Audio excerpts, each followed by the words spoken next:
వాసుదేవమయమైన సభా సదస్సుకి సవనీయ నమస్సులు సమర్పణ చేసుకుంటూ, పరమ పావనమై సుఖమహర్షి చేత పరీక్షణ్ మహారాజుకు ఉపదేశింపబడుతున్న బ్రహ్మ విద్యాశాస్త్రమైన భాగవతంలో నిన్నటి రోజున భరతుని ఉపాఖ్యానం చెప్పడం జరుగుతున్నది. వృషభదేవుని యొక్క పుత్రుడు భరతుడు. ఈయన గొప్ప చక్రవర్తియే ధర్మబద్ధంగా పాలన చేయడమే కాకుండా నారాయణార్పణమైన బుద్ధితో పాలన చేస్తున్నాడు.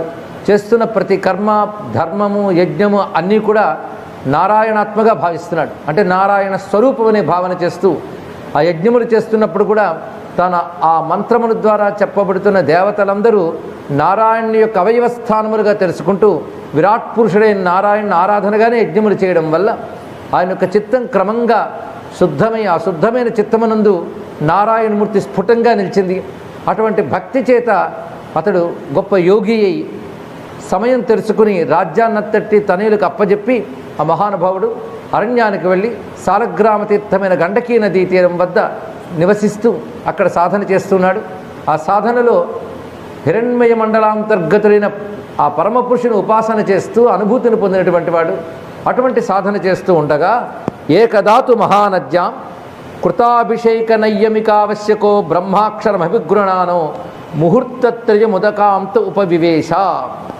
ఒకసారి ఆ గండకీ నదిలో స్నానం చేసి అక్కడ నిత్యం చేయవలసినటువంటి సంధ్యావందనాది కర్మలు పూర్తి చేసుకుని ఆ నది ఒడ్డున సుమారు 2 గంటల కాలం బ్రహ్మజపం చేసుకుంటున్నాడు. బ్రహ్మము అంటే 2 చెప్తారు ఇక్కడ, ప్రణవము, గాయత్రి కూడా. అది అక్షరం బ్రహ్మ అన్నారు కనుక ఓమిత్యేక అక్షరం బ్రహ్మ. ఆ ప్రణవధ్యానం చేస్తూ జపిస్తూ 2 గంటల సేపు తాదాత్మ్య స్థితిలో ఉన్నాడు ఆయన. అటువంటి సమయంలో ఒక నీరు తాగడానికి ఒక గర్భిణీ అయినటువంటి లేడీ అక్కడికి వచ్చినది. ఆ నీరు త్రాగుతూ ఉండగా దూరంగా మృగపతేరున్నాదో లోక భయంకర ఉదపతత్. మృగపతి అంటే సింహం యొక్క నాదం వినబడింది. దానితో బెదిరిపోయినటువంటి ఆ లేడీ ఒక దుముకినది.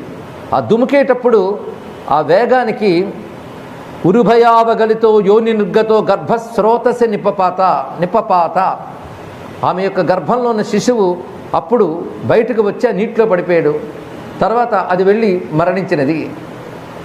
అప్పుడు ఆ నీటిలో పడిన శిశువుని తీసుకున్నాడు, దయతోనే తీసుకున్నాడు. అనుకంపయా రాజశిర్ భరత ఆదాయ మృతమాతరమిత్యాశ్రమ పదమనయత్. అనుకంపయ అంటే దయతో తీసుకుని మృతమాతరం తల్లి మరణించినటువంటి పిల్ల కదా అనేటువంటి జాలితో ఆశ్రమానికి తీసుకొచ్చాడు. తీసుకుని వచ్చి అహరహ తత్పోషణ పాలన లాలన ప్రేరణ అనుధ్యానేన. అహరహ అంటే అనుదినము కూడాను ఆమెను పోషించడం, లాలించడం, పాలించడం, ప్రీతిగా చూడడం, ఆమె గురించే చింతన చేయడం మొదలయ్యింది క్రమంగా. అంటే అన్నీ విడిచిపెట్టిన వెళ్ళే ఉన్న మహానుభావుడికి ఆ లేడీ పిల్లతో ఒక మమకారం ఏర్పడింది. అంటే దయ మంచిదే, కానీ అది మోహంగా మారడం మొదలైంది. క్రమంగా అనాత్మనియమా సహ యమాహ. అతడు చేస్తున్న నియమాలు ఆత్మనియమాహ సహ యమాహ. అతడు చేస్తున్న ఆత్మనియమాలు, అదేవిధంగా యమములు, పురుష పరిచర్యాదయ, అతను చేసే ఈశ్వరార్చన, ఇవన్నీ ఏకైక సహ ఒక్కొక్కటి కతిపయేన అహర్గణేన వియుజ్యమానాఖ్యల సర్వ ఏవోదవసన్. క్రమక్రమంగా అతను చేసిన అనుష్ఠానాలు, యమనియమాలు, భగవదారాధనలు ఇవన్నీ తగ్గడం మొదలుపెట్టాయి. ఎందుకంటే సమయం ఈ లేడి పిల్లకి కేటాయించడం అనేది మొదలైంది. అటువంటి వాడు క్రమంగా తాను చేస్తున్న అనుష్ఠానాదులను కూడా ప్రక్కన పెట్టి శరణు పొందిన వారిని ఉపేక్షించడంలో దోషం తెలుసు కనుక, అంటే తన దిక్కని ఉన్నటువంటి వాళ్ళని ఉపేక్షించకూడదు కనుక చేరదీశాడు. అయినప్పటికీ ఆ లాలించుట మొదలైనవి చేయడంలో తలమునకలైపోయాడు. ఏవం విధార్తే స్వార్థానపి గురుతరానుపేక్షంతే. కొంతమంది పరోపకార సందర్భంలో సొంత ప్రయోజనాలను కూడా విడిచిపెడుతూ ఉంటారు కదా. ఆ విధంగా ఇది మొదట కనిపినప్పటికీ క్రమంగా స్నేహానుబద్ధ హృదయ ఆసీత్. ఇది చాలా ప్రమాదం అండి. స్నేహం అనేది ఒకదానితో అటువంటి అనురాగం ఏర్పడితే దాన్ని అనుబంధం చేసుకుని చాలా వస్తుంటాయి. ఒకదాని యందు మోహజనితమైన రాగం ఏర్పడితే దానికి అనుబంధంగా ద్వేషం అనేది ఇంకొకరి వైపు ప్రసరిస్తుంటుంది. దానికి తోడు తచ్చింతనం అదే ఉంటూ తన హృదయంలో ఇంతవరకు వచ్చిన సాధనలన్నీ పక్కన పోయాయి.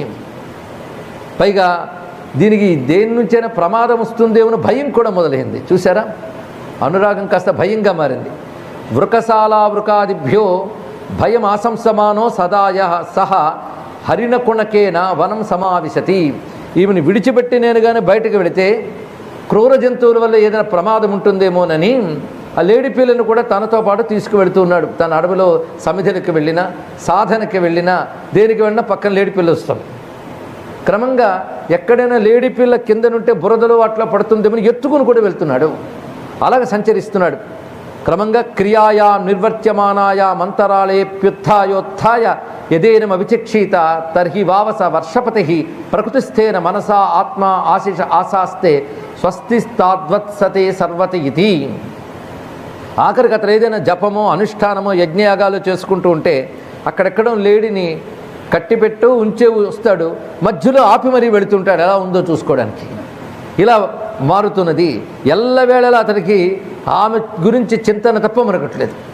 ఏవో కొన్ని నిత్యకర్మలు లాంటివి చేసినా మనస్ఫూర్తిగా చేయట్లేదు, ఏదో చెయ్యాలని మాత్రమే చేస్తున్నాడు. అంటే సాధారణంగా చాలామంది నిత్యం అలా చేస్తారు, అలా చేస్తున్నాడు అనమాట. అంటే మొక్కుబడి వ్యవహారాలే. అక్కడ మనసు అక్కడ ఉండమన్నా ఉండదు, రోజు ఇంత చేయాలి, అది చేసేయాలి, అయిపోయింది, దాంతో తృప్తి, మనసు పెట్టట్లేదు. అలా చేస్తున్నాడు, మధ్య మధ్య లేచి పెడుతున్నాడు. పైగా ఒక దరిద్రుడు, పైగా పీనాశ అయినటువంటి వాడు తన సంపద కోసం ఎంత ఆత్రపడతాడో ఈమె కోసం అంత ఆత్రపడుతున్నాడు. ఇలా గడుస్తున్నది. కొంతకాలం అయ్యేటప్పటికల్లా ఆ లేడు ఒకరోజు బయటకు వెళ్ళింది ఏదోలాగా, మరి